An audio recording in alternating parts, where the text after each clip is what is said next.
Well, I kind of hoping we get Saturday. I mean, we have to travel all the way across country.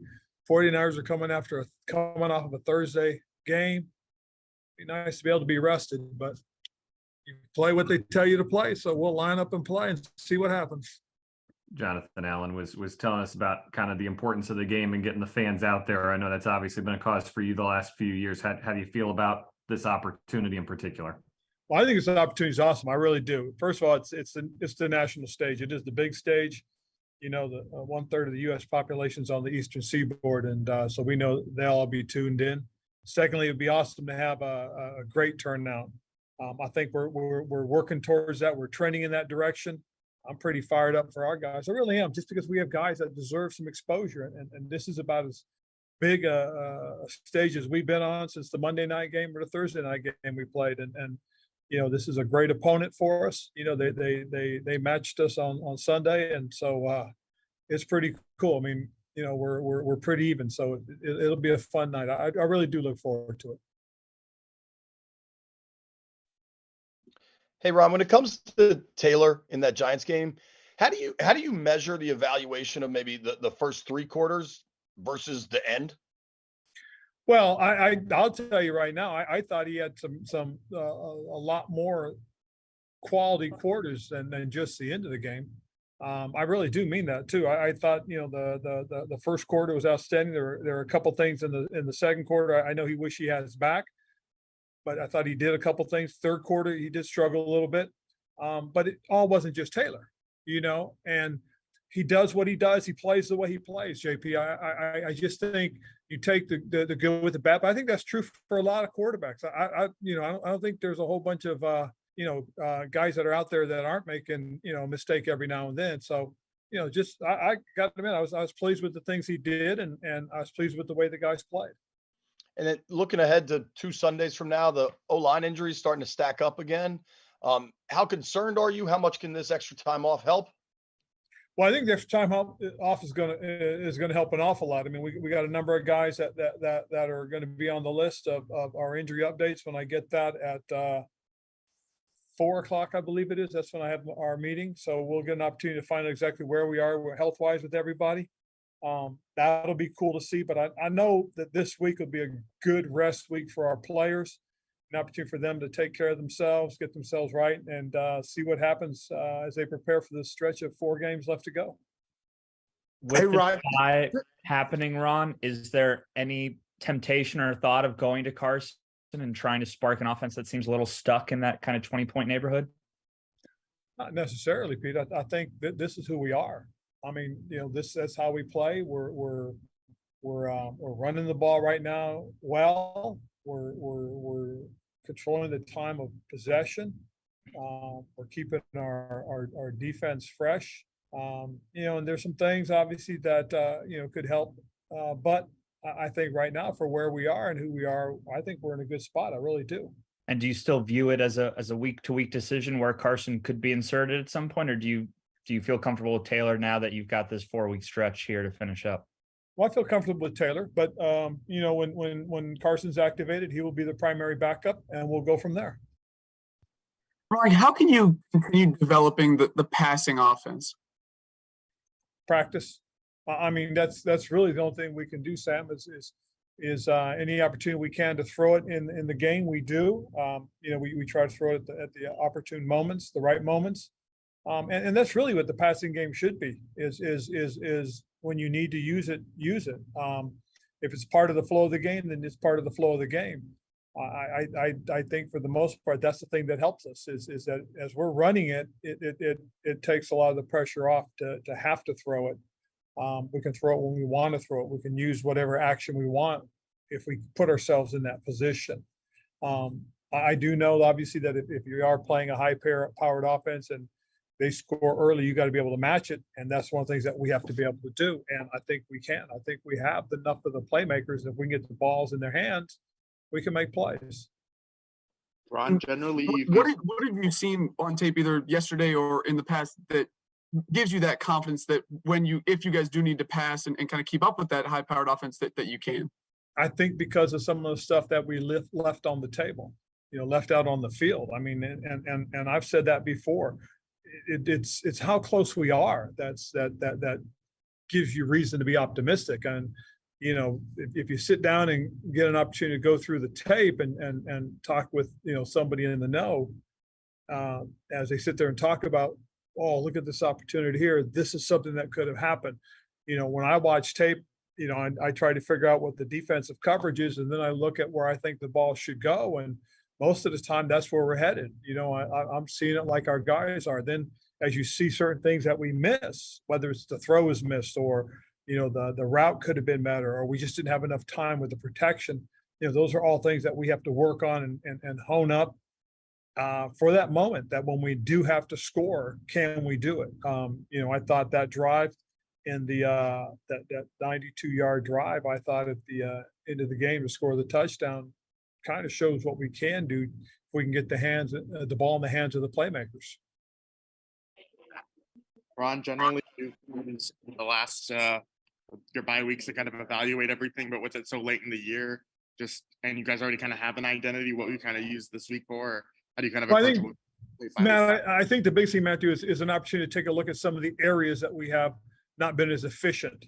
Whether it in some situations, some red zone stuff, some third down stuff, perhaps some short yardage stuff that we can take a really good long look at, and just see. For the coaches, it'll be an opportunity to evaluate. But the best part, more than anything else, is a lot of the stuff has been looked at, like you said, and as we get into it, it's really about who we're getting ready for next. We got the Giants, obviously, and then after that, we've got 3 more games that that are just as important.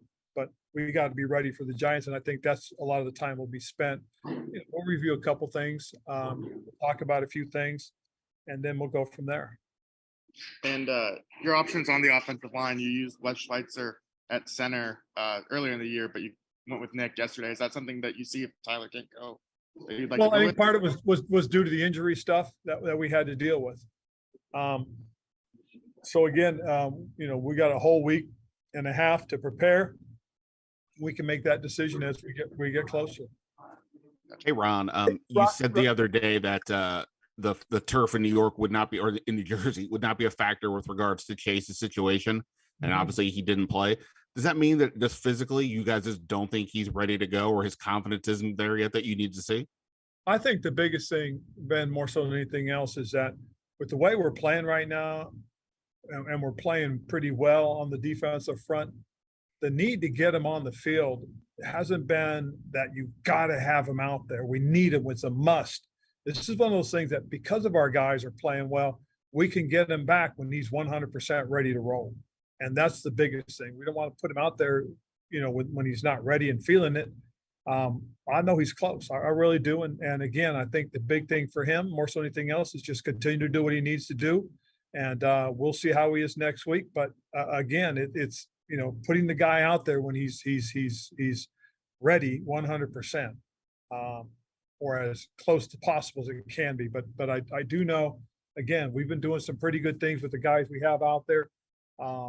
Yesterday we had a couple of guys get nicked up as well, and we'll see how they are the next couple of days. But I'm pretty optimistic going forward for next week. I'll let one of my great colleagues ask you a follow-up on that, but I wanted to slip in a completely random topic.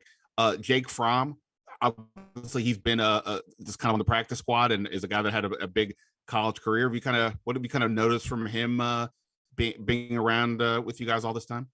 Oh, tremendously smart football player. Young man's got a good feel for the game, good understanding of the X's and O's. He's got a good arm. He can make pretty much most of the throws. He's athletic, moves around, and his understanding and knowledge of the game is really good. Hey, Ron, going to that, Ron. Go ahead. Go ahead. You'll go ahead, Nick. I'll go after you. The defense, against Atlanta, Mariota, I think he picked up 49 rushing yards. Daniel Jones had about 71.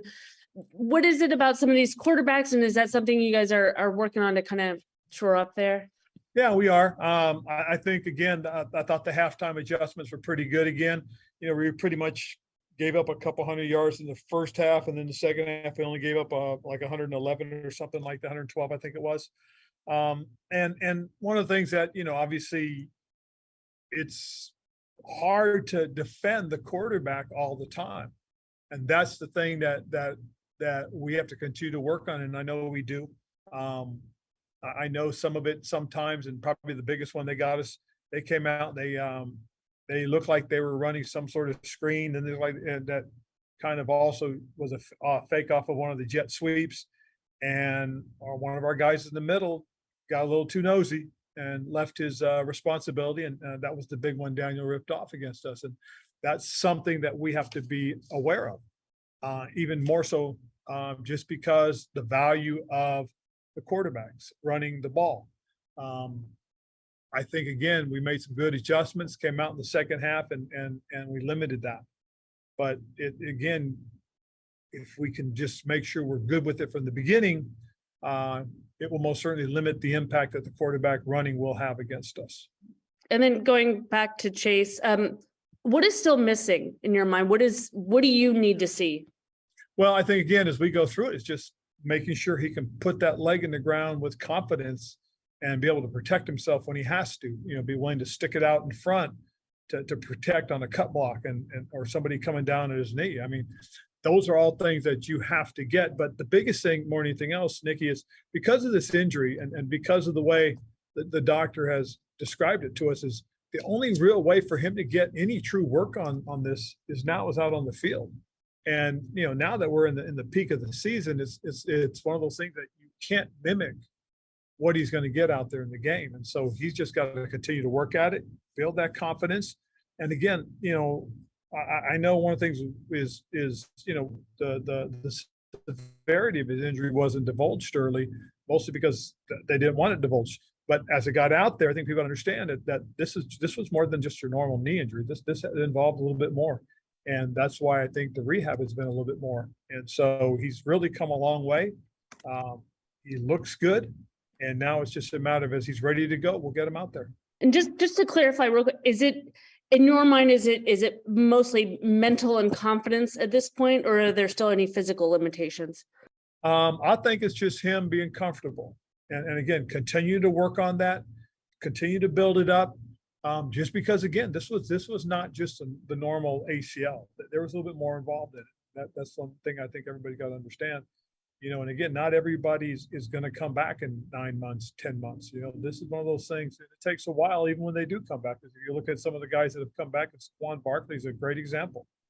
Young man came back from his knee last year, and he was average. Now you take a look at him, and he's more than average. He's pretty special, and it's good to see him back on the football field playing that way. And it takes more than just 12 months, 13 months, 14 months. 3 more.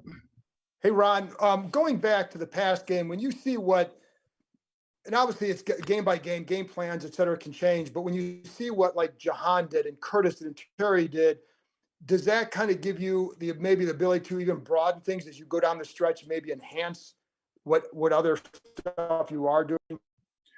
Those are things that John, you do look at. I mean, again, it's one of those things that Jahan has gotten back to where he was when we first started the season, and we're more comfortable with him that he is back. He's gotten some more reps. Now all of a sudden he gets an opportunity to make some plays, and we start to see that flash again, and we're now even more aware. The quarterback's now even more aware. There's more weapons than just handing the ball off or tossing the ball or throwing the ball to somebody. Now we're in a position where we can really spread it, and really, when you, like I said, you open up that game book and you see how many different people touch the ball. Again, that's one of the strengths of this offense, is that the more people touch the ball, the more diversity you get in the offense, the more opportunities there are for to be explosive. And then going back to the injuries, you said you're going to get an update at 4, but we also know that Cole Holcomb underwent the surgery. Yes. What does his loss? I mean, I know that's clarifies the season, the loss of him, and then what's the level of concern though with Tyler Larson? I know you get the update later, but is there a level of concern right now? Well, I know there was a level of concern last night, and again, he's been evaluated, and they'll give me the report. But like I said, last night there was a level of concern, we'll see exactly where it is once we get an opportunity to visit with Al very shortly. Hey, Ron. Looking at Brian Robinson and the cleats he wore yesterday, what is it like? Because from your perspective, you are a person who was using your platform to fight against cancer. What is it like to support a cause that you've been affected by? I think it's a very powerful thing, Darren, because you can tell your story. And B-Rob now has an opportunity not only to have the platform, but he has an opportunity to share a story that should make an impact, with people in the community. And being somebody of his stature, I think he's got an opportunity to really share a very, very good message.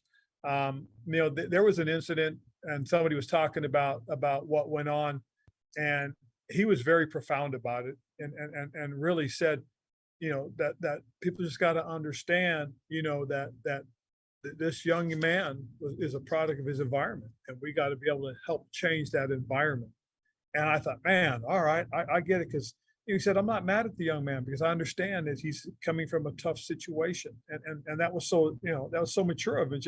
It spoke volumes to me just because he's aware of the community's need for this being brought to the forefront so that it could be hopefully corrected. All right. Thanks, Coach. All right, Charlie. Thank you. Have a good bye. Thank you.